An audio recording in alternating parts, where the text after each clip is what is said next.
I want to open with a promise and a challenge. You've seen the headlines and the viral clips. Free homes. A bold leader. 50,000 houses rising from the Sahel. But what's really happening, who benefits, and what will it take to turn a slogan into keys in real people's hands? Stay with me, because by the end of this story, you'll know how a housing dream could reshape a country's future, or quietly stall in the desert dust. Picture a young family in Burkina Faso standing in front of a half-built wall of red earth bricks. The father is a motorcycle mechanic who left his village after violence made staying impossible. The mother sells vegetables in a roadside market. At night they sleep in a crowded compound with relatives, always wondering whether next month's rent will push them into debt.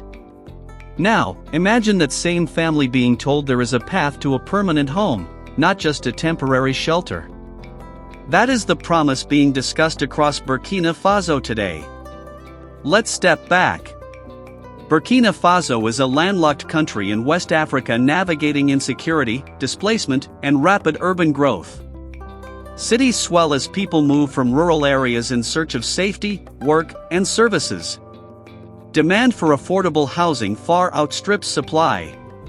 Private developers often build for the middle class, not for street vendors, motorbike taxi drivers, or teachers on modest salaries.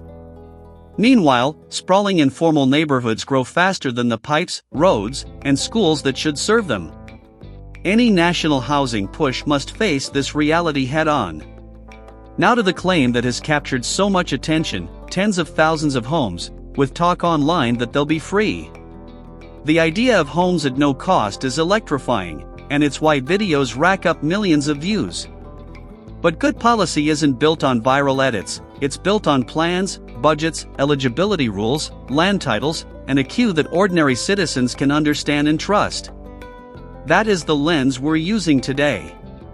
There is a government ambition to dramatically scale housing.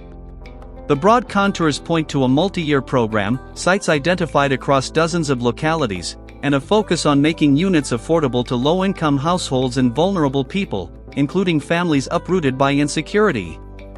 You will hear two terms again and again in any credible plan: social housing and economic housing. Social housing targets the lowest incomes and the most vulnerable. Economic housing sits a notch above that, priced for workers who can pay something but not market rates. Whether a home is free, heavily subsidized, or sold at a controlled price matters, because it affects who qualifies, how maintenance is funded, and whether the program can scale without collapsing under its own cost.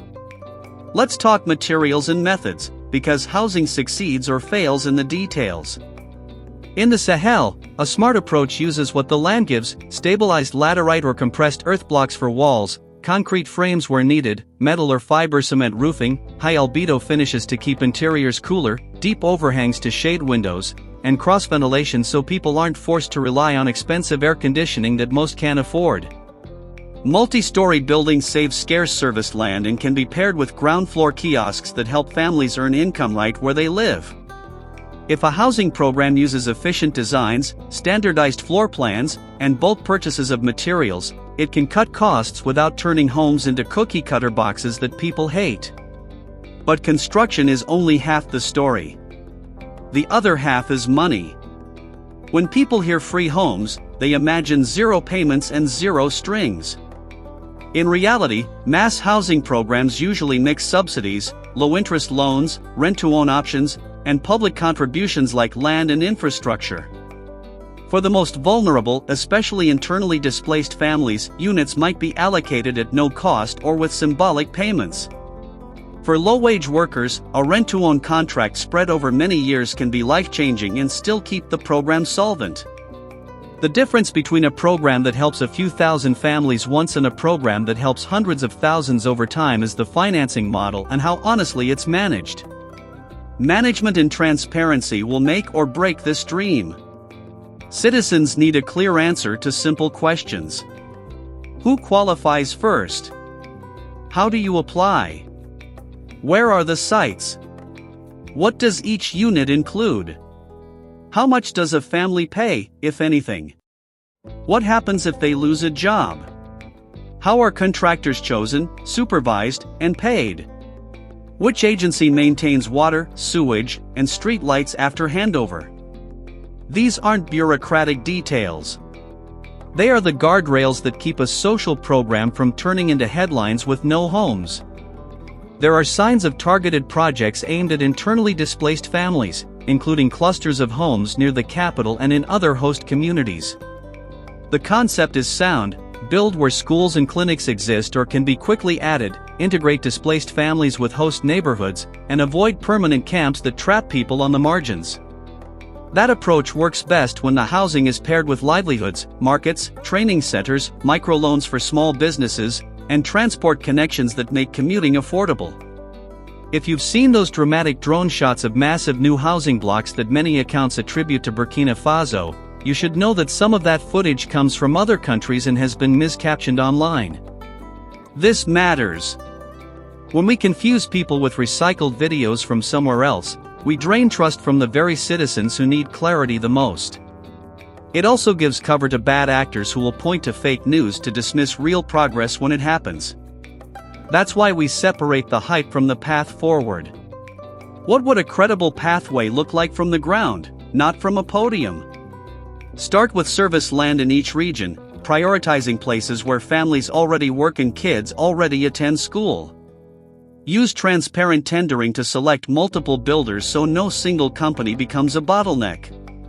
Standardize core designs but allow families to expand over time.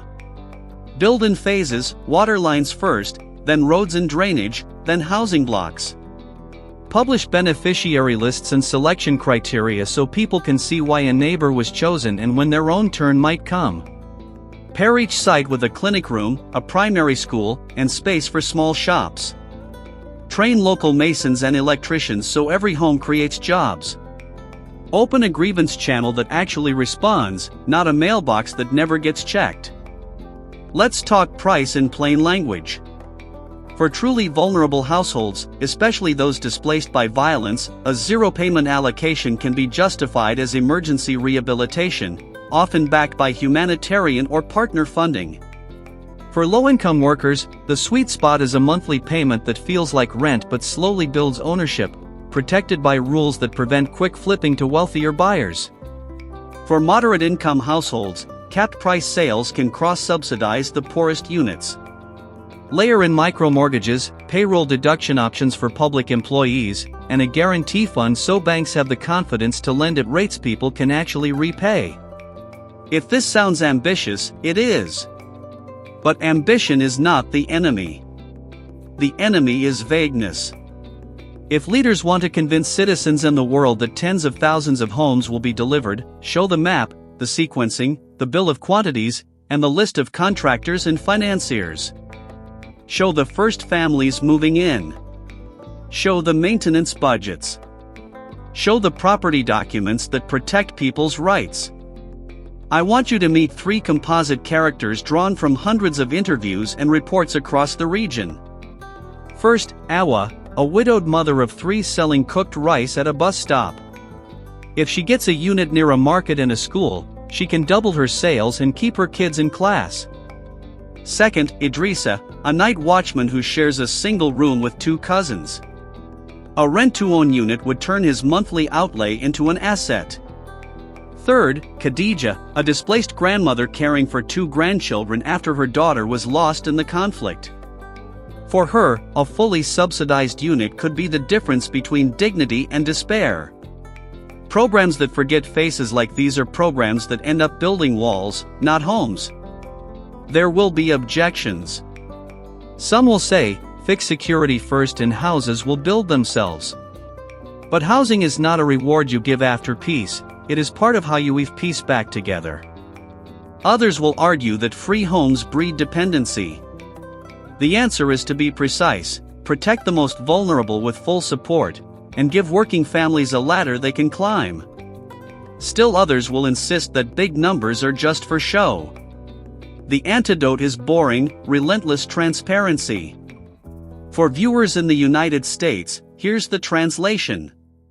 Think of this as a mix of public housing, low-income housing tax credits, and rent-to-own cooperatives, adapted for a Sahelian economy and climate. The same dilemmas apply: who pays, who qualifies, and how to keep politics from distorting the queue. The same lessons apply too. If you cluster homes near jobs and transit, families thrive. If you strand them far away, you build poverty with walls. So where does that leave the headline about 50,000 homes? A serious national program is being shaped with that scale in mind.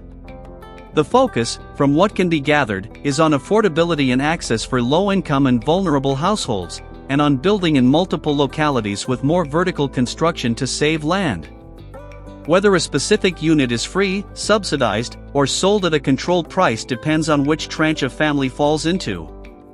That is the difference between a viral claim and an actual key turning in a door. Here is a simple test you can apply to any claim you see online tomorrow. Ask, where is the site, how many units, what's the eligibility rule, who is the builder, what is the financing, and when is handover? If you do not get real answers to those basic questions, you are looking at a slogan, not a program. If you do get answers, then you have something to watch and to hold accountable. Before we close, let's get practical about what success would look like in daily life. A mother waking at dawn and walking a safe, lit path to a shared water point until piped connections reach every unit. A child doing homework under an LED bulb because there is metered, reliable power. A father repairing motorbikes in a stall beneath his building, paying a small monthly fee for the space that keeps his business legal and his family housed. A block association meeting once a month to keep stairwells clean and roofs patched before the rains. A public board that posts the site's budget and maintenance fund balance. None of this is glamorous, but all of it is what turns concrete into community. If you've watched this far, here is the heart of the matter. Housing is not charity and it is not a photo opportunity. It is infrastructure for a nation's future. If Burkina Faso can turn a headline about homes into a system that multiplies dignity over time, it will not just change skylines. It will change lives that the world rarely sees and too often misunderstands. Now I want to hear from you, and I mean it. If you were in charge, would you make the most vulnerable units entirely free, or would you require a small payment to build shared responsibility? If you had to choose, would you build more small apartments quickly, or fewer larger family units with more space to grow? Would you prioritize building near existing jobs even if land is expensive, or farther out where land is cheap but transport costs rise? What safeguards would you put in place to stop corruption and favoritism in the allocation process? And finally, when you see viral clips claiming instant success, what proof would you demand before you believe and share?